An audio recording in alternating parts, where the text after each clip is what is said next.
नमस्कार मित्रों। आज हम बात करने वाले हैं एक बहुत ही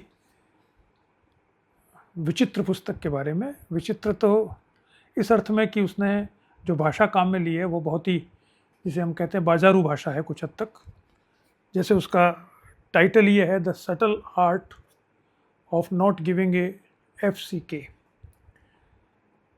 अब ये भाषा बोलचाल की भाषा है, जैसे बाजारू भाषा भी कहते हैं कई बार, जो यंग बच्चे बोलते हैं। इसलिए मैंने ये माना है कि ये किताब यंगर जनरेशन जेन जी के लिए बहुत महत्वपूर्ण है और बहुत लोकप्रिय उसी कारण से हुई है। 2016 में ये किताब आई थी और इसके जो राइटर है मार्क मैनसन, वो ब्लॉगर हैं, इंटरनेट पे लिखते रहते हैं और जो रिलेशनशिप हैं या सामान्य जो हमारी प्रॉब्लम्स हैं उनके बारे में वो लिखते हैं। और उसके बाद में उन्होंने ये पुस्तक लिखी जो बहुत ही लोकप्रिय हुई। न्यूयॉर्क टाइम्स में ये बेस्ट सेलर मानी गई। इस पुस्तक की खास बात यह है कि इसकी जो भाषा है वो जेन जी को बहुत प्रिय लगती है, वैसी भाषा है। जेन जी जो है, मेरा मानना है कि वो क्लासिकल भाषा में विश्वास नहीं करता, उसको ज़्यादा अच्छा नहीं मानता। अच्छा इन द सेंस कि वो मानते हैं वो हमसे दूर है वो भाषा। वो ऐसी भाषा चाहते हैं जो रियलिस्टिक हो, जो यथार्थवादी हो, जिसको बातचीत बोलचाल में हम काम में लेते हो, जिनमें शब्दों का चयन करने से हम वास्तविकता को समझ सकते हो। अगर हम वास्तविकता को उन भारी भारी शब्दों का प्रयोग करके नहीं समझ सकते तो फिर जेन जी या यूथ जो है वो उसको पसंद नहीं करता। जैसे आप फिलोसॉफी की बड़ी बड़ी किताबें पढ़ो, बीइंग एंड नथिंगनेस सार्त्र की, बीइंग एंड टाइम हाइडेगर की, कांट का क्रिटिक ऑफ प्योर रीज़न। अब ये भाषा बड़ी समृद्ध भाषा है, क्लासिकल भाषा काम में ली जाती है, उसको समझना हर व्यक्ति के बस का नहीं है। और विशेषकर उनका जो कि इतना ज़्यादा अपना समय उसमें नहीं लगाना चाहते, जिनका बेंट ऑफ माइंड फिलोसॉफिकल नहीं है, वो नहीं समझ सकते। जो आम जनता है उसके लिए क्या करना चाहिए, उनको भी समस्या है। समस्या तो आम जनता को ही होती है ज़्यादा, तो वो अपनी समस्याओं का निराकरण कैसे करें, तो उसके लिए उनको उसी की भाषा में समझाने का प्रयास करना चाहिए। कुछ लोग करते हैं, उनमें से एक ये है मार्क मैनसन। इसने साधारण भाषा में जो आम जन की समस्या है उनका निराकरण करने का प्रयास किया है। और इसमें कुल 9 चैप्टर्स हैं, इसमें 9 अध्याय हैं। हम उन अध्यायों के बारे में जानेंगे थोड़ा थोड़ा, जिससे आपको समझ में आएगा कि ये क्या कहना चाहता है।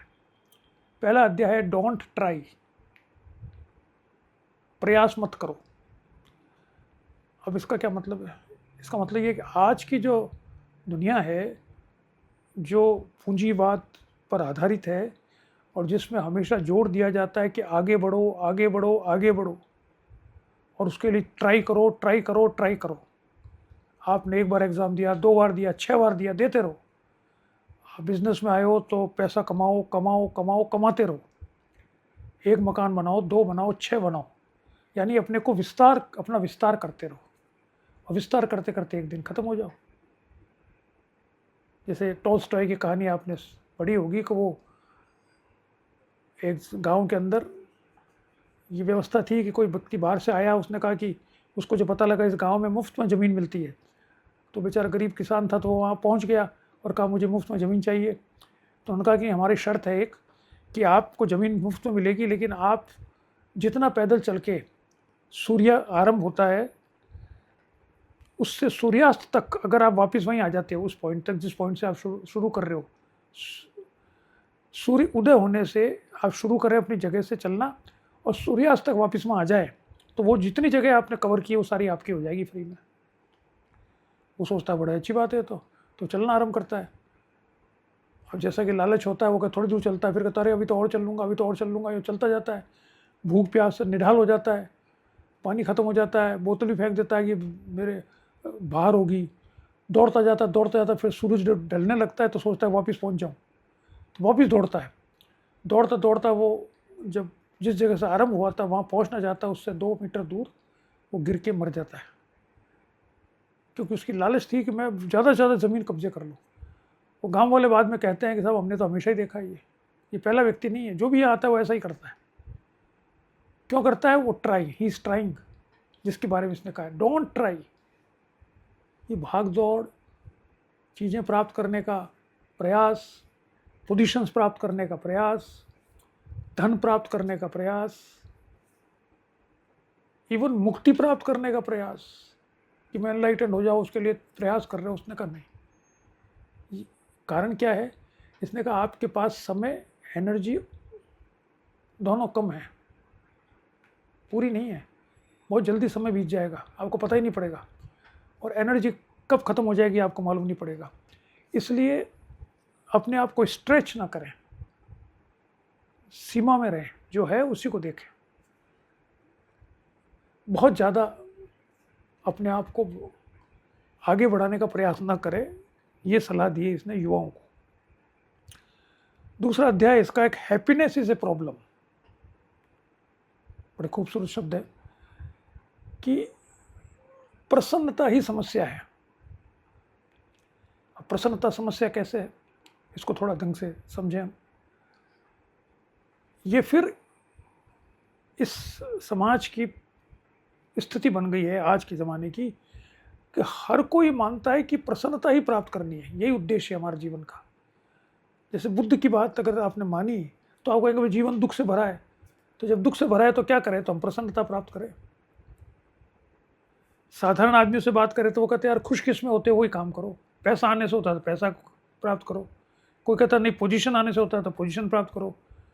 कोई कहता नहीं बड़े बड़े मकान बनाओ तो पैसा आता है तो उसको प्राप्त करो। कोई कहता खुशी आती है बहुत से पैसे खर्च करो, जगह अलग अलग जगह दुनिया में घूम के आओ तब खुशी मिलती है, प्रसन्नता मिलती है, वो उसकी कोशिश करो।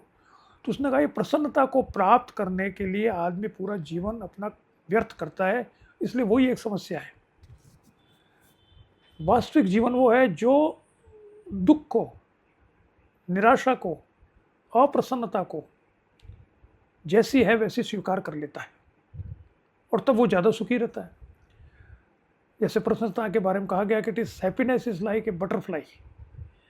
आप उसको पकड़ने की कोशिश करो तो भागती जाएगी, तितली उड़ती जाएगी, आप पकड़ नहीं सकते। थक हार के आप बैठ जाओ तो तितली अपने आप उड़ती उड़ती आपके कंधे पर आके बैठ जाएगी। प्रसन्नता भी ऐसी होती है। आप खुशी ढूंढने जाओगे, कोशिश करोगे कि आपको मिल जाए तो मिलेगी नहीं, और वो एक समस्या बन जाएगी। और आप अपनी सीमाओं को पहचान कर जो कुछ आपको मिला हुआ है उसको स्वीकार कर आराम से जीवन व्यतीत करेंगे तो आप प्रसन्न ही रहेंगे।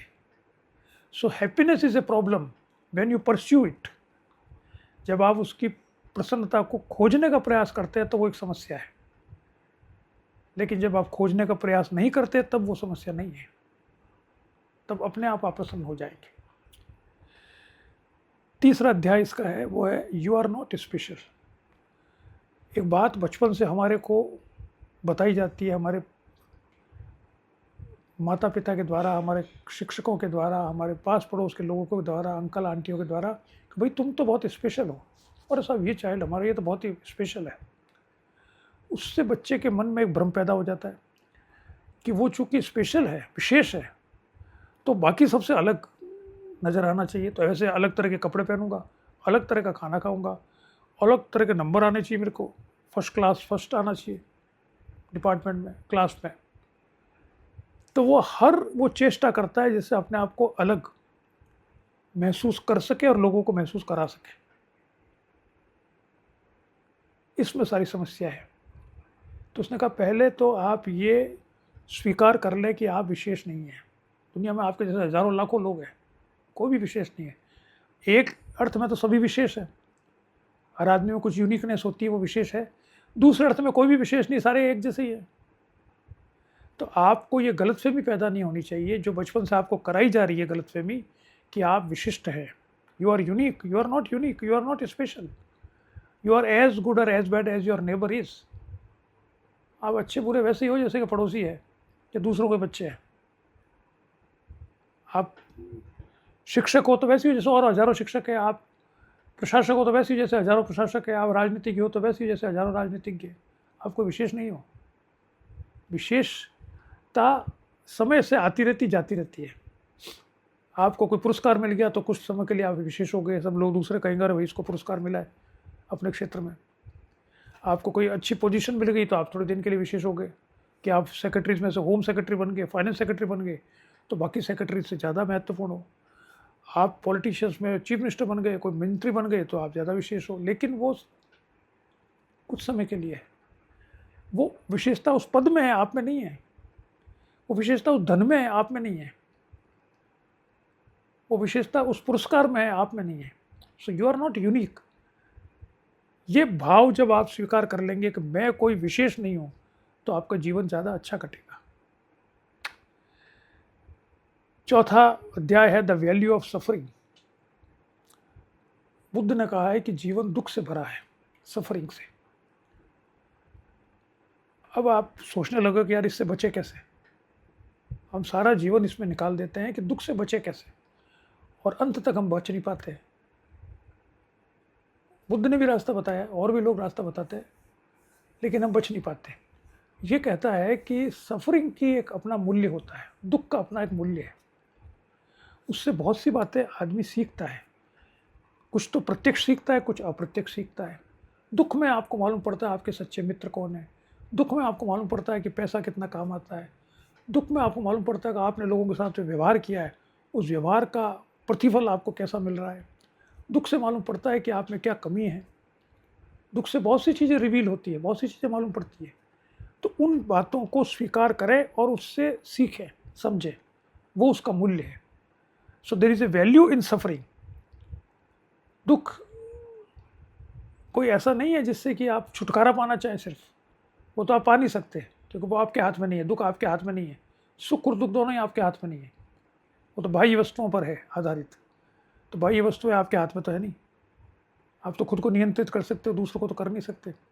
तो दुख अगर है आपका तो उससे सीखें, उससे कुछ समझें कि ये होता क्या है, क्यों हुआ है, इसका निराकरण कैसे हो सकता है। ये निराकरण करना ज़रूरी है, या दुख में रहते हुए हम काम करें।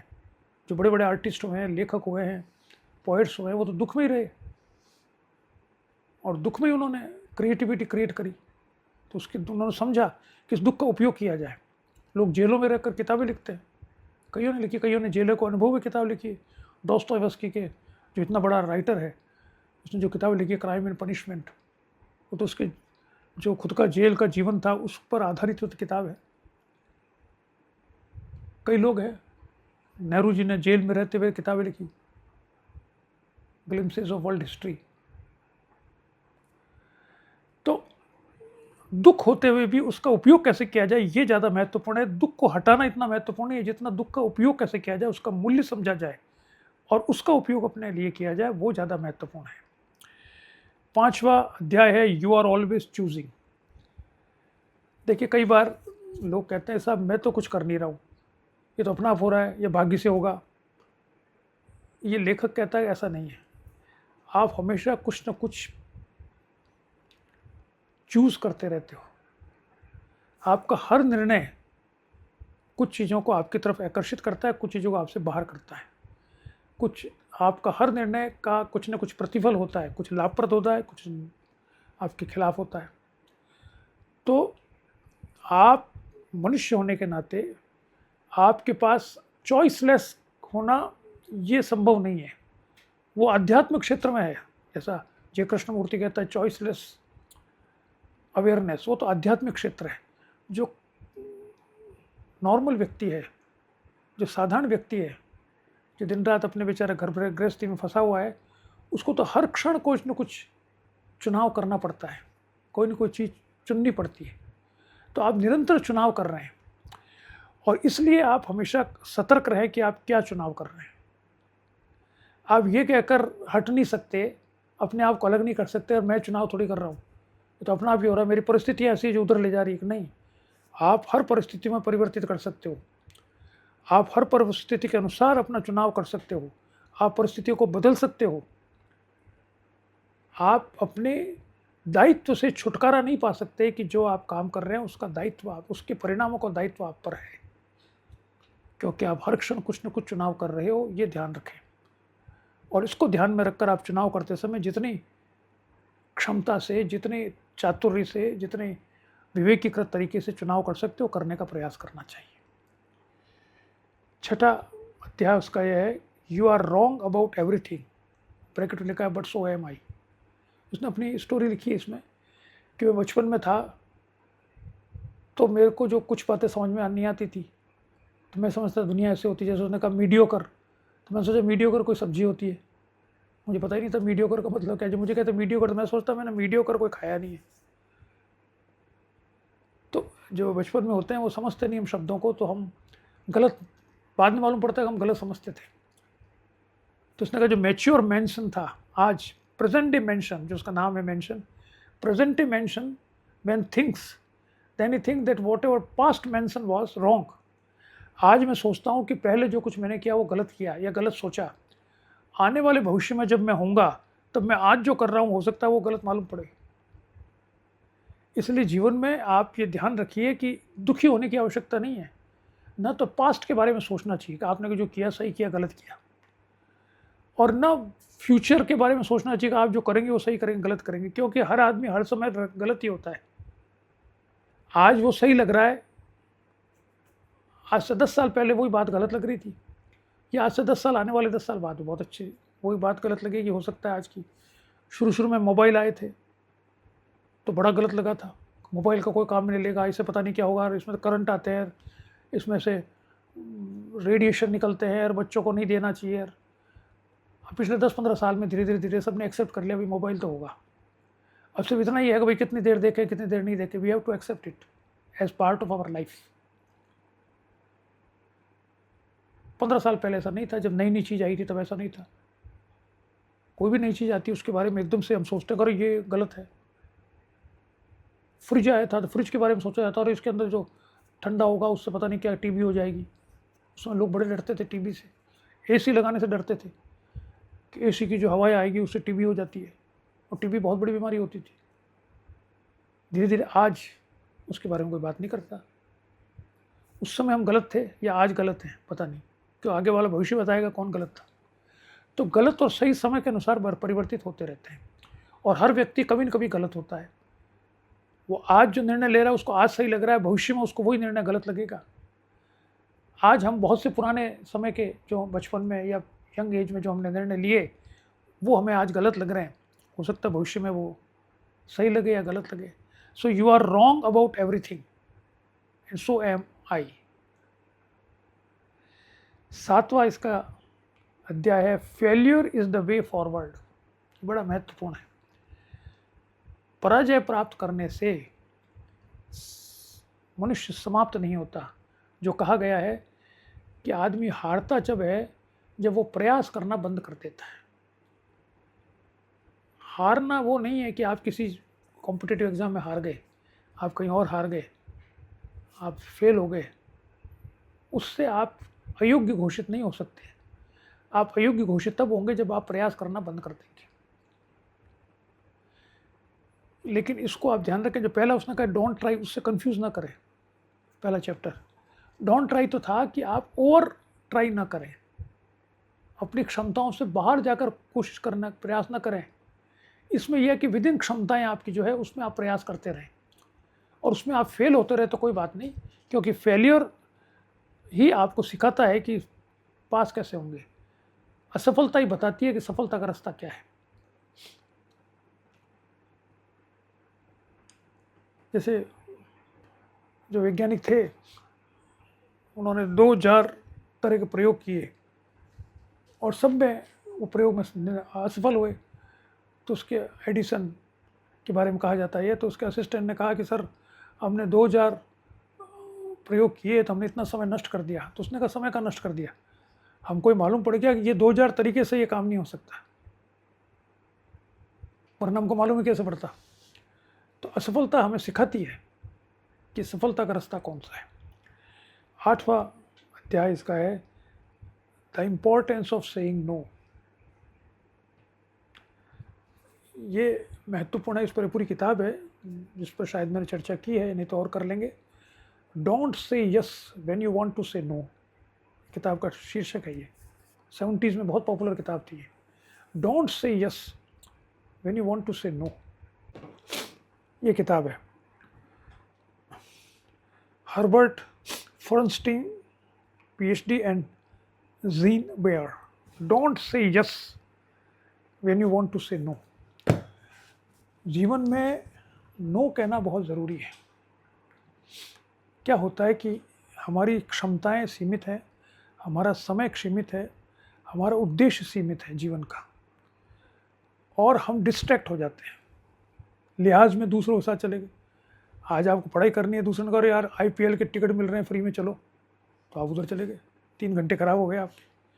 खराब इसलिए हो गए कि अगर आप फ्री होते तो चले जाते। अगर आपको पढ़ाई करनी है और आपको एग्ज़ाम देना है तो आपके पास टाइम कहाँ है IPL देखने का। आप फ्री हो तो ठीक है, बहुत अच्छी बात है, देखना चाहिए। तो नो कहना आना चाहिए।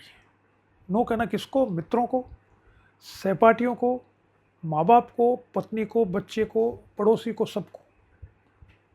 ये नो कहना, देखिए जो शरीफ बच्चे होते हैं, जो आप लोग सब शरीफ हो, शरीफ घरों में सिखाया जाता है कि भाई किसी का मना मत करो, अनादर मत करो, बड़े आदमी को नो नहीं कहना चाहिए, ये हमको सिखाते हैं। लेकिन आज की जो दुनिया है कैपिटलिज्म की, जो कंपटीशन की दुनिया है, प्रतिस्पर्धा की, इसमें हर व्यक्ति का समय, एनर्जी, उद्देश्य बहुत लिमिटेड है। हमको उसी समय में वो प्राप्त करना है, और उस समय में हम डिस्ट्रैक्ट हो गए। हम सुबह 9 से 12 अगर पढ़ते हैं तो उसमें फ़ोन बंद रखना है। उसमें कोई बुरा मानने की बात नहीं। धीरे धीरे लोगों को मालूम पड़ जाएगा वही 9 से 12 ये फ़ोन नहीं उठाता है। कोई भी समय ले लो आप, हम उस समय फ़ोन नहीं उठाता है तो वो फ़ोन करेंगे नहीं। तो कुछ दिनों बाद समझ जाएंगे भाई इस समय में ये डिस्टर्ब नहीं होना चाहता क्योंकि ये पढ़ाई कर रहा है। तो you should be able to say no. until unless you learn to say no, you will not succeed in life। ये इसका कहना है।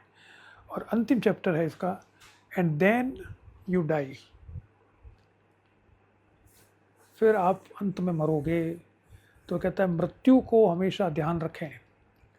मृत्यु को ध्यान रखने का मतलब इसका ये है कि आपका समय सीमित है, ये ध्यान रखें बस, और कुछ नहीं। मृत्यु का डरने की ज़रूरत नहीं है, न भयभीत होने की ज़रूरत है, न कोई कहीं दौड़ने की ज़रूरत है, न मृत्यु से बचने की ज़रूरत है।